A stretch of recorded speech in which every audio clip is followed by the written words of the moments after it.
In the last decades, our life is longer than earlier. In 1919, our average life was 42 years. Now, it's about 78 years in our country. It's double than earlier. And we have a lower rate of mortality, but higher rate of morbidity. And one of the problem of the illnesses is pain and spasticity, as a problem of stroke, trauma, multiple sclerosis, and some other illnesses. When we have insufficiency of the therapy, classical medical therapy, occupational therapy, and other non-invasive therapy, the surgery comes as a last modality, and we have ablative surgery and invasive neuromodulation. Ablative surgery means destruction of the tissue, and after that there is nothing more. Invasive neuromodulation can be chemical or electrical, and we can modulate something and change the modality of treatment. Neuromodulation does not eliminate the source of the pain and spasticity. It modifies only how the brain perceives the modified afferent input, nothing more. The level of reduction of pain and spasticity subjected to neuromodulation varies from the patient to the patient. For every patient is different. Even the tiny amount of symptoms reduction could be substantial. We can perform that to the daily activities. We can reduce the amount of pain and spasticity, and for patients, it's mostly enough. For some of them, no. At first, about chemical neuromodulation, it's older method. It's a direct controlled drug delivery to intradural space through the system of catheters and implanted pump. You can see the schematic view of a pump and the first catheter and the second catheter, which is implanted. And we can go directly with the drugs. On this slide, we can see the pump, how it looks like, the motor in the pump, the programmator, the first catheter, the second catheter, and the pump with the central refill port. The pump is delivering one of the following medications. Now we can give 3 medications which we have permission of the authorities. It's a baclofen for spasticity, morphine, and ziconotide for the pain. Ziconotide is the drug which is possible to give only intrathecal, not peroral or intramuscular injection. And the indications are insufficiency of conventional therapy, intolerable pain when there is nothing which can control that, and patients who cannot tolerate the side effects of the therapy, when the side effects start to be the bigger and bigger problem. Now, we made a list of indications. It's diffused cancer pain, the patients who can live along with their cancer, but the pain is intolerable, spasticity after the trauma, stroke, or multiple sclerosis, Fehlbeck syndrome, and complex regional pain syndromes 1 and 2. Contraindications are not so long list. Non-responders when we test the medicaments. At first, before any kind of neuromodulation procedure, we have to test the medicament. Anatomical conditions, especially after trauma, medical comorbidities like infection, and psychosocial factors when the patient can't live with the implant.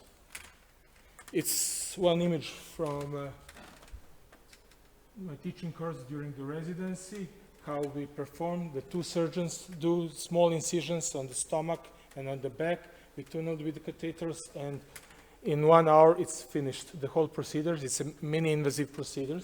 And after the operation, we calculated the dose and we program with the system how we can give the drug. The minimal influx of the drug is 2 microliter per hour. If we use continuous simple infusion, but we can modulate, we can give pulses during the therapy, or we can change the simple dose which we give to the patient. It's in radiographical images how it looks in the body. It's one system 10 centimeters big and 2 centimeters high, and we put in the stomach, and it's a system of the catheters. And we have some complication: catheter breakage, hematoma, sieve leaks, postural headache, and some others. For most who are not the patients or not the family of the patient, it's not so important. This is very important. Overdose of the patient, the pump can change the modality and give an overdose. Or I didn't wrote one complication which is very rare and we saw only once. It's a pump corrosion and pump dysfunction. It was 3 years ago and it's a very rare complication. On the other side, electrical neuromodulation means a long-term electric stimulation to the selected area of central nervous system. Schematically, it looks like one pacer on the back with the electrodes which are implanted under the bone on the dural sac. But I would like at first to give one historic background of electric stimulation. The first time it was described in the 1st century by Dr. Scribonius, who was the Roman medicine. He used tiger fish for treatment of the pain in the pool. After that, 2,000 years later, we have a gate control theory, and 2 years after that, the Norman Shelley has implanted the first unipolar spinal cord stimulator, and he had great results. After that implantation, the system was implanted to many people, but the results not was always good. And during the 80s, it was started with changing the idea of indication, which patient could be implanted, which not. And today we have about 30,000 implants per year. Stimulation, again, could not eliminate the source of pain, but it changed the brain perceives, and with stimulation, we can make a reduction about 50 to 70% of the pain. If the patient has on the visual audio scale pain like 9 to 10, after the implantation, he has 3 to 5. It's a big reduction of the pain for many people, and then can perform their daily activities. Electrodes are implanted into the epidural space. The stimulation and activation of the doors and columns are normal therapy, but we don't know how it really works. They block transmission of painful stimuli, but how, we still doesn't know. The exact mechanism is undetermined, and we will see next year really what is happened in the body. And the indication is to improve the quality of the life. It's one option, and it is an alternative for some patients. We have careful make election of the patient, and generally SCS is not used for cancer pain because it's a method which is very expensive and not for the end-life surgery. The old indication was Feldbeck syndrome, especially after Feldbeck surgery. And if we have a radicular pain, but with the patients where we can't really make a reduction of the pain with the classic surgical procedures, and complex regional pain syndrome, like baclofen pumps. Newly, we use with reflex symptomatic dystrophia, and in the last 10 years, we start with ischemic pain conditions, especially lower extremity claudication and intolerable refractory angina pectoris. It's still not in all countries indication, but it started in the last 10 years. Contraindications are like for intrathecal pumps, anatomical conditions, medical comorbidities, and psychosocial factors. Here we have a list of absolute contraindications. The problem of understanding and technical aspects of the stimulations is very important, because if the family can't give support to the patient, there is no chance to implant. And medically for us is most important sepsis coagulopathy, and immunosuppression therapy. The others are not so important. Relative are here on the list. Previous spinal surgery means that we have a problem of the scar, how to implant, but we can do it. Untreated infection is a problem everywhere because it could be sepsis after that.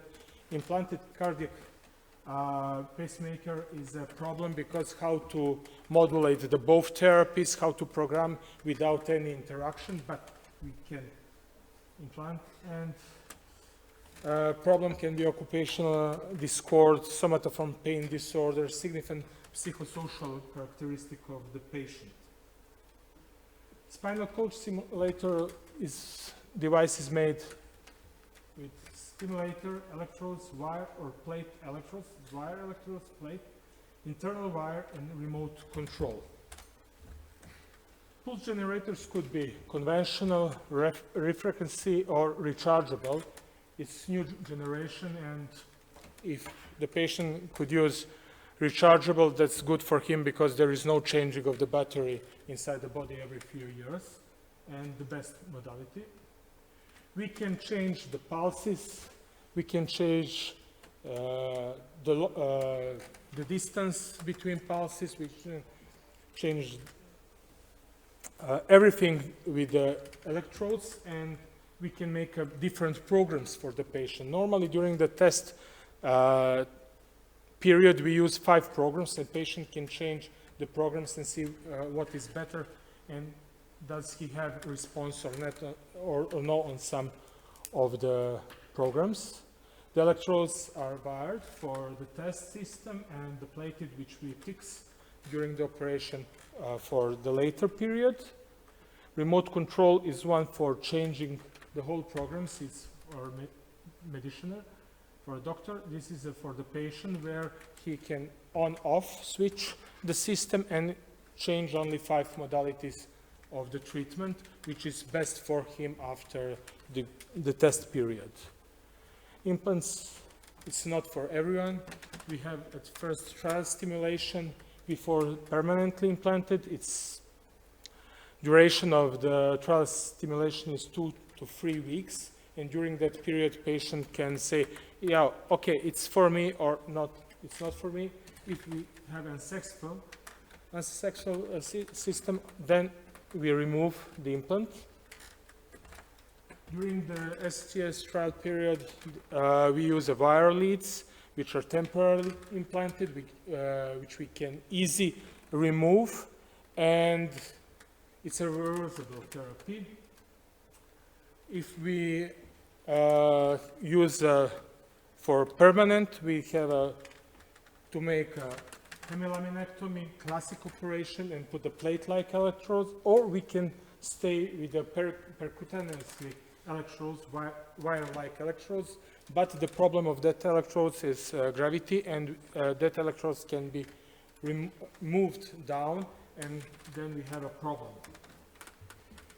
It's images from the preparing of a trial period, the position of the patient, everything is under the fluoroscopy, and the stimulator which is used for a trial period. We put with the needle electrodes to the thoracal or cervical spine, and it's how it looks like the operation. It's a wire electrodes, it's a plate electrode which we have to fix on the 2 places, and there is no chance for moving the electrodes. It's how it looks like during the operation and putting the stimulator. And radiography of the thoracic plate electrode, wire cervical electrode. We can put cervically if we have a higher fracture and quadriparesis or quadriplegia patient. And complication, the most significant is associated with a neurological damage, not so good. Persistent pain can be after implantation, and we can treat only with medication or to remove the electrodes. And the infection, it's a big problem if the patient is with some other infection before the implantation, or if we implant the infective agents during the implantation, which is a big problem. The most common complication is migration of the electrodes. It's only if we implant the wire electrodes, and if we put the plate electrodes, there is no migration. Complications are like the intrathecal pumps, all except transient paraplegia, if we put the higher electricity than normal, and if the stimulator stop or work intermittently, then we have a problem because the pain is higher and higher to the patient. And one important thing is cost effectiveness of the invasive neuromodulation. After 2 years of implantation, the cost of device would be equivalent as a classic therapy. After 5 years, the treatment gave a big benefit, but for most social insurance, that's a problem because they think only about the first amount of money. And as a conclusion, it's not first-line treatment. It's a minimally invasive procedure. Patients have to be selected and financed. For the most social insurance in Europe, it's the problem because it's very expensive procedures. But after a few years, it costs equally like a normal therapy. And 3 weeks ago, during the Neurorehabilitation Congress, we talked about the cost effectiveness. And in many European countries, it's a problem of number of implants per year, because they think that it's too expensive, but it's very good for most patients because they can work again, they can live normal. Like one patient, we implanted him a pump half a year ago, and he started his work again. He is a librarian. He couldn't work for 11 years because the incredible pain and spasticity, and now he is in wheelchair and he works again. What's big benefit for him, but for social insurance, no. Thanks for your attention.